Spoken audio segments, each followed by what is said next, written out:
Viltrox have sent me this Spark on-camera flash for us to review as its brand new release. Like, it's out now, straight off the hot press. I don't know what the hot press is, but... Ooh, looking special. The first thing that strikes you is it just looks high-tech. It doesn't mean it is, but it has this, like, aesthetic pleasing look. Oh, have a look at that.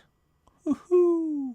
This flash is a superb little unit with only one drawback that I will get to at the end of this video if you want to stick around for it, but let's get into it. You turn it on by going to either auto or manual. Auto mode on this, which they call A, is actually a TTL mode, but honestly they've made this user friendly by calling it automatic, so people go, oh, I know what that means, rather than a lot of the lingo that can go with a flash unit and completely intimidate people when it's actually not that necessary. If you go to auto, the flash will calculate with the camera what the best flash is for your scenario that you have your settings here. So if, for example, as I've shot around the studio just randomly, this is what the automatic flash has done, and I think it's pretty good. Like, that's solid. Now, if you go to manual, it means this dial on the left is what you want to concentrate on. It goes from full, which is 1/1, to a half, quarter, eighth, 16th, 32th, 1/64 power for you to choose from, so you can experiment with that on a manual basis. If we flip it over to the side, we have a USB-C charging port that enables you to charge the flash up and keep recharging it up when it goes flat or when you're about to take it out and use it. And next to that, we have our slave 1 off and slave 2. So if you just want to use this by itself, you put it on off. If you have another flash that flashes here that triggers this flash, you want to put it on S1.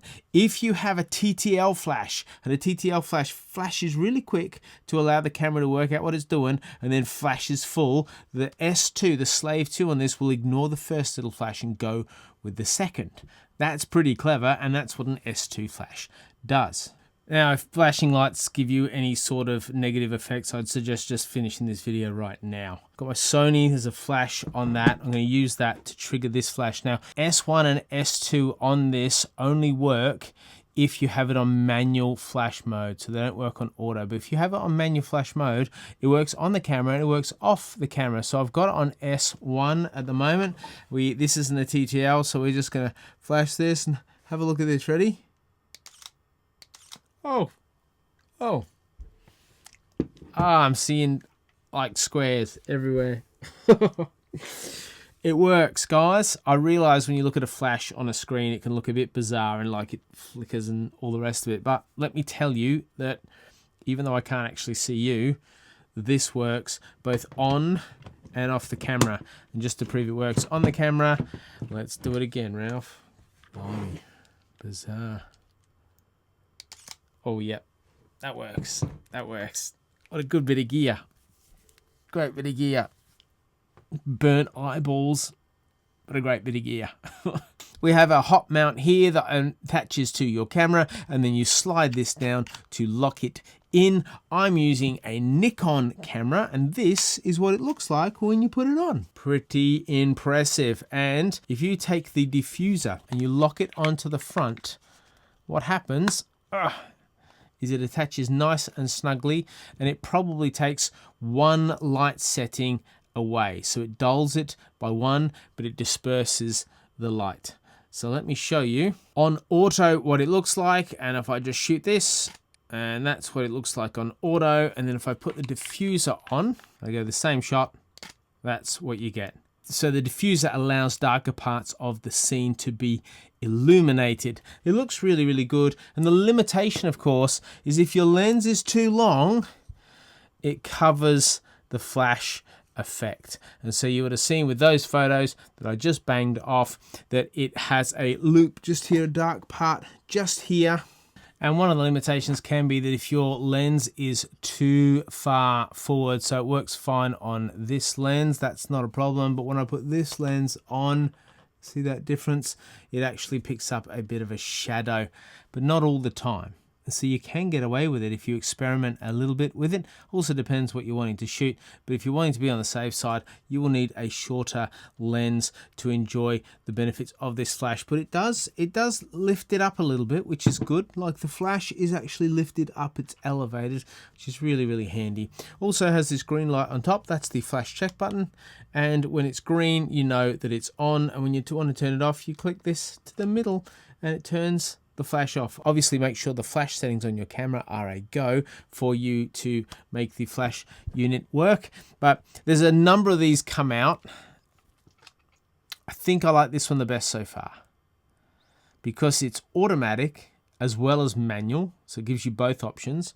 The diffuser's not brilliant, but none of the diffusers are, so it's kind of handy if you need it, depending on what sort of photography you're doing.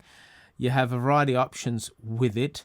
You can also make it as a secondary flash. The only drawback is if you have too long a lens, it can have a shadow that just sits here and cuts off your image. So I just warn against that. If you're thinking I'll use it with a big lens, long lens, it'll just be a mess. It won't work. Long lenses, you're too far away anyway. So it's made for portrait lenses, getting up close and personal. The Spark we've been playing with today works on the Nikon Z cameras, but they've also got one for Fuji, and they come in this gunmetal grey or a tundra green.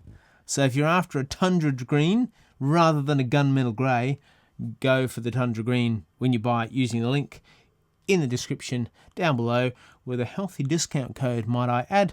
And I'd encourage you to have a look at it. It's a great little unit. It's fairly well priced, and with this little built-in accessory of the diffuser that you can just pull off and whack in your pocket and then pull it out and clip it back on, and it clips on nicely and firmly and it's held in place. It's a goer, folks. I hope this video has been enormously helpful and insightful. You can let me know in the comments down below after you give it a thumbs up. Subscribe to the channel. Thanks, Viltrox, and I'll see you in the next video. All of you. Bye. Just strikes me I'm going to need a functional camera to test this on. But, yeah, we've got one now. We can proceed. See, stick around to the end of the video and you get to see what happens, the disaster behind the scenes. Yeah, if you thought, oh, it's just smooth, he's so smooth all the time, he's so professional. Whew, thanks. And there'll be links and codes down below for you to check it out, and there'll be links and codes down for... This is an exclusively Z mount. This is exclusive Z mount. This is an exclusive Nikon Z mirrorless camera flash. And I don't even know if you can get them for other cameras. I suppose you can. So I hope this video has been helpful. Any questions, put them down below and I'll do my darndest to give it a crack. If I can't, then talk about stuffing up a sign off. Hey, sign off, yeah.